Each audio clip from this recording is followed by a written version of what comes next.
Anthony Hilton.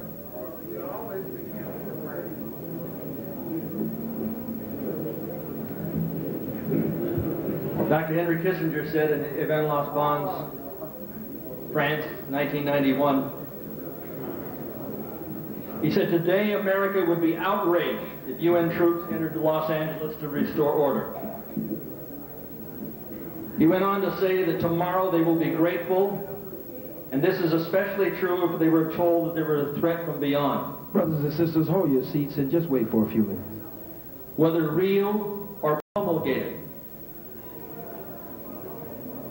And he was talking about a threat from beyond, from outer space, whether real or promulgated. And July 5th of last year, they released July 4th, Independence Day. They're not talking about independence, but interdependence. And he went on to say, "It is then that all peoples of the world will plead to deliver them from this evil.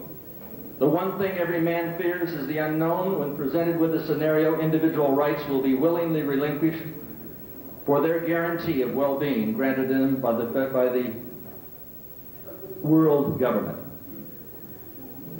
This is what the battle is all about. The battle should not be between black and white, but between right and wrong. And I believe that reasonable, rational minds should work this out. We have a common enemy. Yeah, and my enemy happens to be white. Unbelievable? Yeah. No, I'm not an enemy to myself. George Orwell said, "Political language is designed to make lies sound truthful and murder respectable, and to give an appearance of solidarity to pure wind." And Euclid are talking to the wind. Having a belief in God has nothing to do with race. Believing in God and following in the footsteps of the faith has nothing to do with race or color.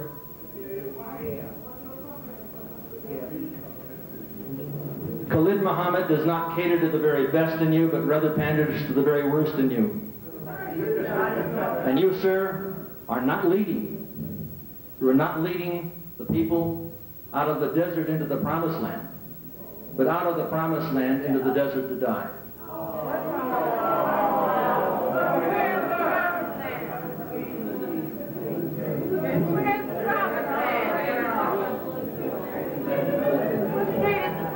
I think Khalid deserves a front row seat on the Jerry Springer show.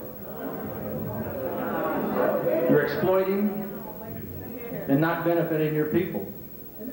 And I think he's become an embarrassment to the Nation of Islam, and I think that's why Minister Farrakhan has made that separation.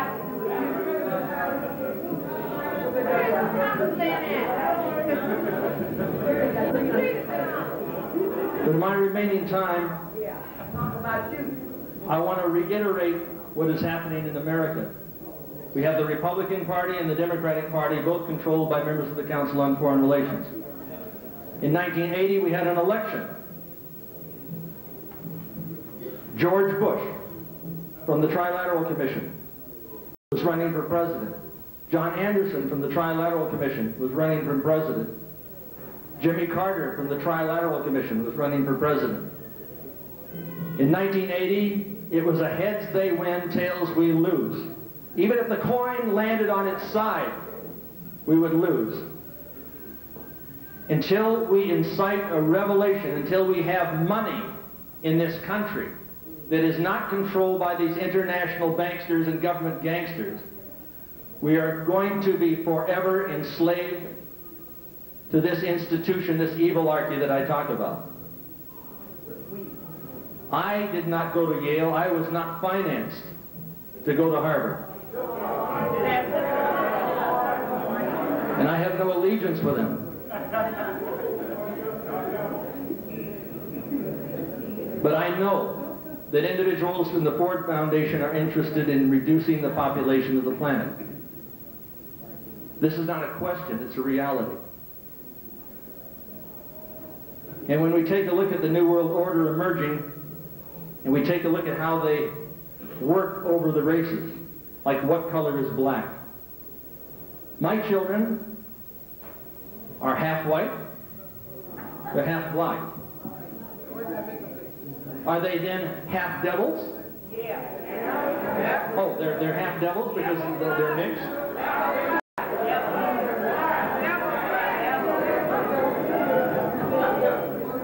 That's not only absurd, it's insane. My children are of the white race or the black race. They are of the human race with a God-given right to discriminate or be discriminated against.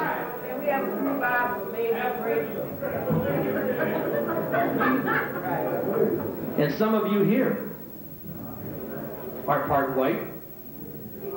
Are you part devil? I'm asking a question. Are you part devil? Yes, you're part devil. Oh, I see. If we bought into this ridiculous, racist, rabble-rousing rhetoric. No, I think it's insane.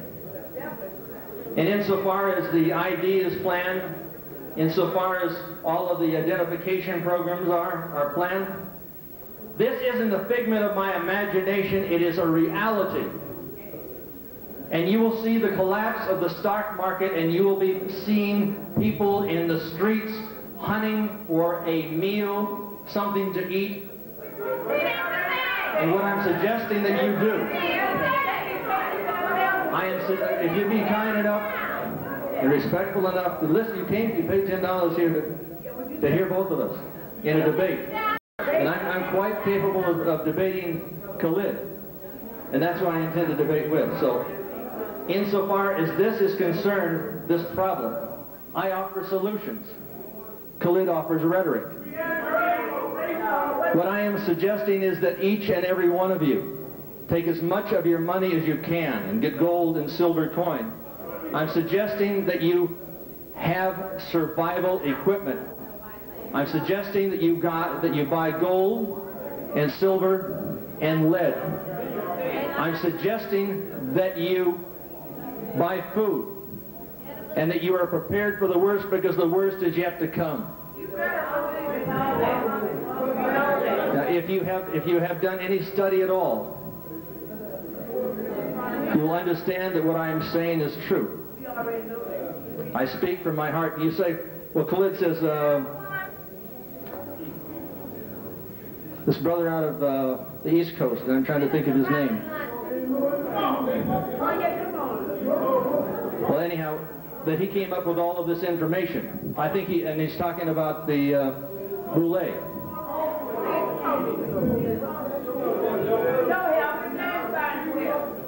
What I am saying is that he is correct. The Boule is a problem, and the Boule is black. And I've taken a look at one of my tapes here with Jordan Maxwell. It's called Lucifer 2000. He said, yes, and he's talking about a fellow who... We're talking about a fellow named General Albert Pike, 33rd degree Mason, Sovereign Grand Commander of the ancient and accepted Scottish Rite of the Freemasonry in the United States of America. He said, yes, Lucifer is God. And he went on to say the Masonic religion should be by all of us initiates of the high degrees, maintained in the purity of the Luciferian doctrine. If you go over here to Wilshire Boulevard in Plymouth and look up, you're going to see a statue about as tall as this building of General Albert Pike, co-founder of the Ku Klux Klan. The Masonic religion is demonic. And I believe if there's going to be a separation of church and state, there has to be a separation between the Masonic religion and the government of the United States of America. Are they white? Well, some of them happen to be black in the Prince Hall lodges. And I think it's crazy for a black man to be in the Prince Hall lodges. One fellow watched our Millennium tape, and he watched it over and over and over. And he came, this is a black guy. And when he watched that tape, for about the 4th time, he gave me a call. He says, listen, I'm going to send in my resignation. I've got to go out in front of these fellows and say, I am no longer part and parcel of the Prince Hall Lodges of the Masonic Order. And if you take a look at the lawyers and liars in this government, you'll find out that most of them are in the Masonic Order, in some way connected. And yes, there is a satanic order above the banksters. And yes, they do lie nude in a coffin. And they are born again into a satanic order at the Skull and Bones, the Brotherhood of Death at Yale. And what I'm saying about Khalid is that he is being used by the Council on Foreign Relations to bring about a revolution rather than a revelation. And I would like to see, and I would support, a separatist movement. If the Nation of Islam would like to have its own nation, I would honor it. I would support it. And when he says, no, I would not, you better think again. When I take a look at individuals like Colin Powell, in fact, I think Colin Powell is probably a better name for this man. He is working hand in hand with the Illuminists, with the Henry Kissingers, with the members of the Council on Foreign Relations and the CIA. In this volunteerism, I say ask not what you can do for your country, but I say ask what your government can do for you, because you should be the master and the government should be the servant. And that statement that was made, the statement that was made by John F. Kennedy was not his own. It was the words of Adolf Hitler. And if I'm not hearing Hitler tonight, then maybe I'm just not hearing. But I think the man sits beside me here is well deserving of the title, America's Black Hitler. Thank you.